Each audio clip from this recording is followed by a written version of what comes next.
Let's start with data handling in Python. Python has 5 standard data types. Numbers. Numbers can be categorized into integers, booleans, floating point number, and complex number. The second type is the string, then list, tuple, and dictionary. So we will discuss each and every data type one by one. Let's start with the integers. Integers are whole numbers such as 10, 5, 0, etc. Integers can be positive or negative. Example, plus 12, minus 5, etc. Python 3.x provides single data type int to store any integers, whether small or big. Range of integers is unlimited, subject to available memory only. Now next come to booleans. It represents true or false. Boolean values, false and true, behave like the values 0 and 1 respectively. To get the Boolean equivalent, you can type bool. Bool is a function of Python language, bool within bracket 0, or you can write bool 1. Python will return false and true respectively. So when you type bool within bracket 0 and press enter, you will get false. And if you write bool within bracket 1, you will get true. Let me show you by typing these two functions in the interpreter. So now if you write bool within bracket 0 and if you give enter, you will get false as an output. Now if you write bool within bracket 1, you will get true. So this is the logic. So 0 is represented as false and 1 is represented as true. Now floating point number. A number having fractional part is a floating point number. The number 5 is an integer, but 5.0 is a floating point number. In Python, there is no separate concept of single precision and double precision. So all floating point number or the number which has a fractional part, every such type of numbers are treated as double precision number. In Python, the floating point numbers have precision of 15 digit. So a fractional number can be written in two forms, fractional form and exponent form. So look, here for a fractional form, an example is written 4500.25. The same number can be written as in exponent form, just like this. If you shift this point 3 places to the left, so it will become 4.50025 E3. That's mean you can also represent it as 4.50025 into 10 to the power 3.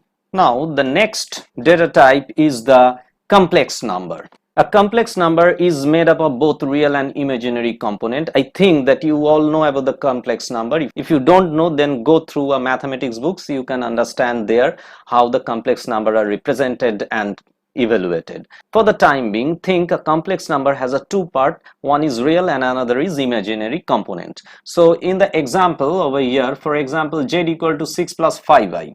So where 6 is the real component and the imaginary component would be the 5. So the imaginary number is represented as I. Python represents complex number in the form a plus bj. Python uses j in place of traditional I, and j represent root over minus 1. I think you know. This will be an example of Python complex number a equal to 1.7 plus 2j. Let me show you some of the operations on this complex number. Now suppose let us write c equal to 0 plus 5.5j, and let's write d equal to 2.5 plus 3.1j. Suppose these are my two complex numbers c and d. Now if you write c and then give enter, you will, since the real parts is 0, you will get only the imaginary part 5.5j.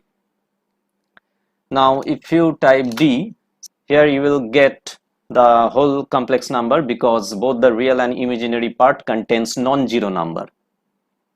Now let me show you more example on complex number. Suppose let's write a equal to 2.2 plus 3.6j and b equal to 1.5 plus or you can also write minus 1.1 j. If you want to add these two complex numbers, so let write z equal to a plus b. Now just type print z, print z. So this will be the output. Look, the real part will be added up. This is 2.2 and 1.5.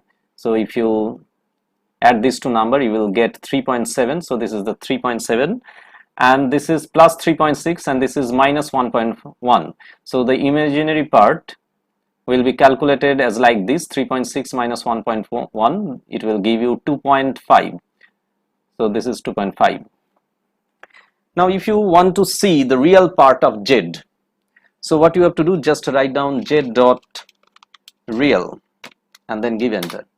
So you will get the real part only. Now if you want to extract the imaginary part, so what you will do, z dot imag and then give enter. So it will show you the 2.5, the imaginary part. It will not show you the j. It has also an unlimited range subject to available virtual memory and the underlying machine architecture. Both the real and imaginary part are represented as float. Next come to string. When any number of valid characters are written within quotation, it may be a single quotation or a double quotation, it doesn't matter. Marks are called string. A string can hold any type of known character, that is letter, number and special character. Example, suppose you have written PQRS within double quotes, so it will be treated as string. If you write a number 3456 within double quote, it can't be used in an arithmetic expression because 3456 is written within double quotes. It will be treated as string only. You can also write an alphanumeric where alphabet and numbers both are present. Sorry, it will be double quotes. So when ABC 1 2 3 are written within double quote, it is treated as string. You can also write special character. Look, b @90. So this is also a string. So you can write anything within a double inverted comma and that will be treated as string. Let me show you more operations on string. String is a sequence of character.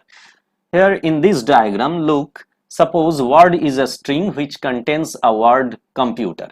All these character can be identified by an index number. So the first position is written as 0. The second position is written as 1. The third position is represented as 2 and so on. So this is called the forward indexing. So when you are saying word 0, that means it is pointing to C. So when you are mentioning word 2, that means it is representing capital M. Python has a backward indexing technique.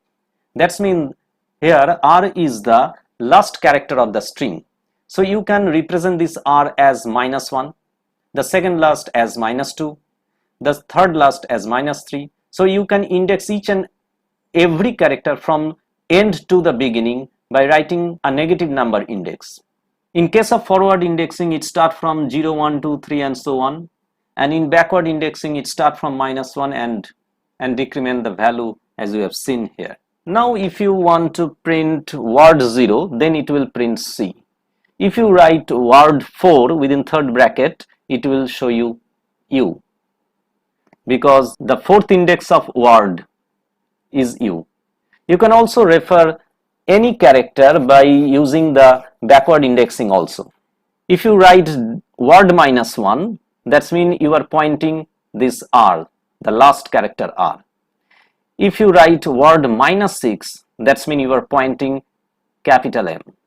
Note, strings are immutable and hence item assignment is not supported.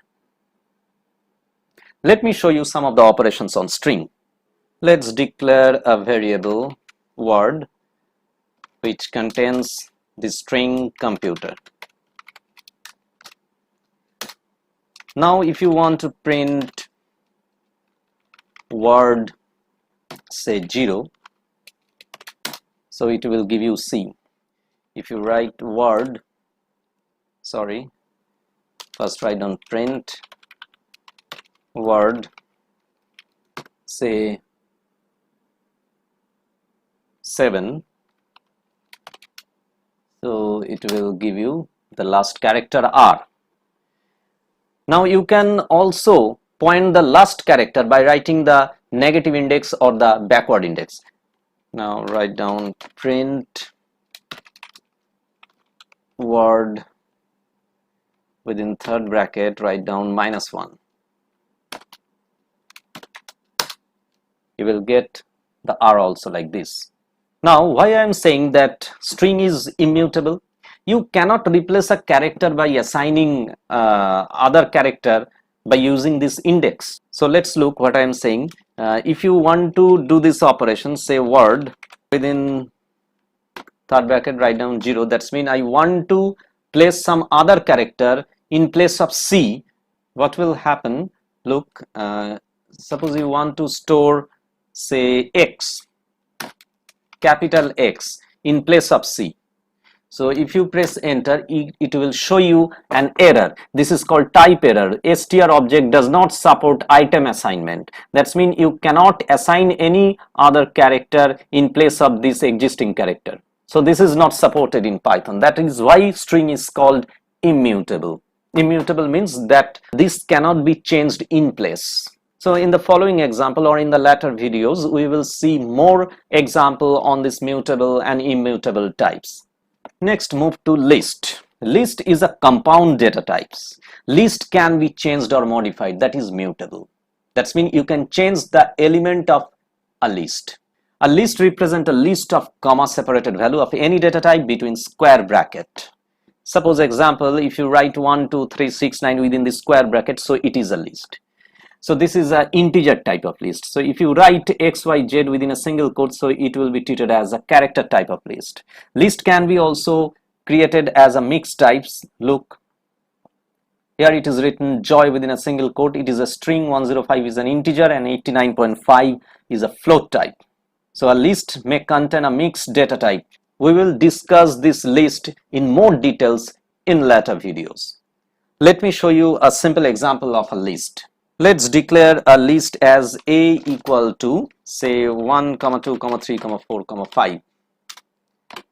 Okay, so this is a list.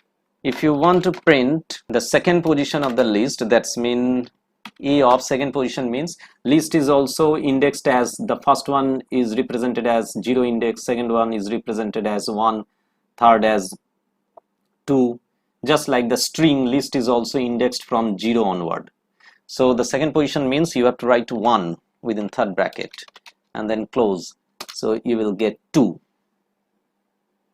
Now if you write a of 1 equal to, say, 10, that's mean index 1 means the second position. So this 2 will be replaced by this value 10. Just give an enter and again print the list. Just write down print within bracket the list name A. Give an enter. Look, the list now becomes 1, 10. So 2 is replaced by 10. The remaining element are same. Since you can change the content of a list, so you can tell that list is a mutable data type. Next, come to tuple. Tuple is a compound data type. Tuple cannot be changed or modified. This is also immutable, just like the string. Tuple are represented as a list of comma separated values of any data type within parentheses. In case of tuple, look at the example, a equal to, it is within parentheses, first bracket. So if you write 1, 2, 2, 3, 4 within first bracket, so it will be treated as tuple. So this is an integer type of tuple, this is a character type of tuple, and it's a mixed type of tuple. Let's create a tuple, say t equal to, within parentheses write down 1, 2, 3, 4.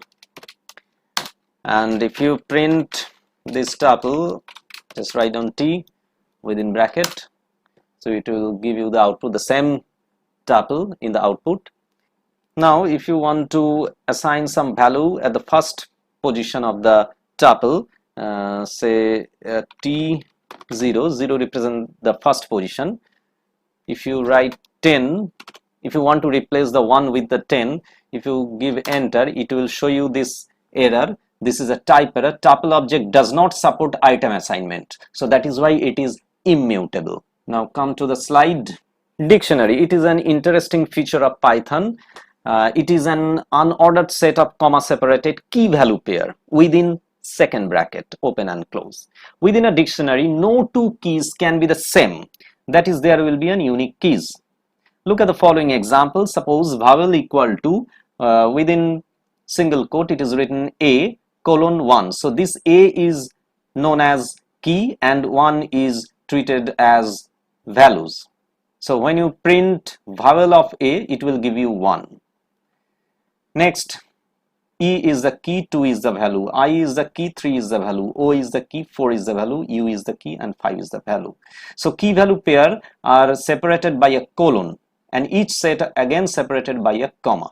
So let me show you an example. Let's create a vowel dictionary. Vowels equal to, so within second bracket write down A colon 1, then give a comma, then E colon 2, comma I 3, comma, then this will be 4, and at last write down U 5. So this is a dictionary. Just give an enter. Now if you write vowels, VOWELS, vowels, within third bracket write down A, just write down the key and you will get the value 1. So if you write down vowels, say U, it must be within single quote or a double quote, and then give enter, you will get 5. So this is the concept of dictionary.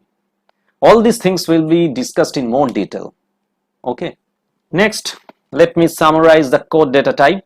So code data type can be classified as numbers, sequences, mapping, and none. Numbers, under numbers, it will be integer, floating point, and complex. Again, I have written Boolean under integers because the type Boolean represent true and false, which is also represented as 1 and 0. So that is why Boolean is written under integer. And under sequences, it will be string, tuple, list, and under mapping it will be dictionary. And there is a separate concept of it. It is not a data type, but we use none as no data type. So I will discuss it later. Okay. So immutable types are those that can never change their value in place. In Python, integer, floating point number, string I have shown you just now, Boolean, tuples are immutable types. Mutable types means the mutable type are those whose values can be changed in place. Mutable types in Python are list, dictionary, and sets. So in case of list, I have shown you just now that how to change the value of a particular position within a list. So this change is acceptable in these three types of data types: list, dictionaries, and sets. That is why these three data types are mutable. So this will be all for this video. Thank you. Subscribe to my channel Online Technical Mentor and press the bell icon for latest update. Thank you.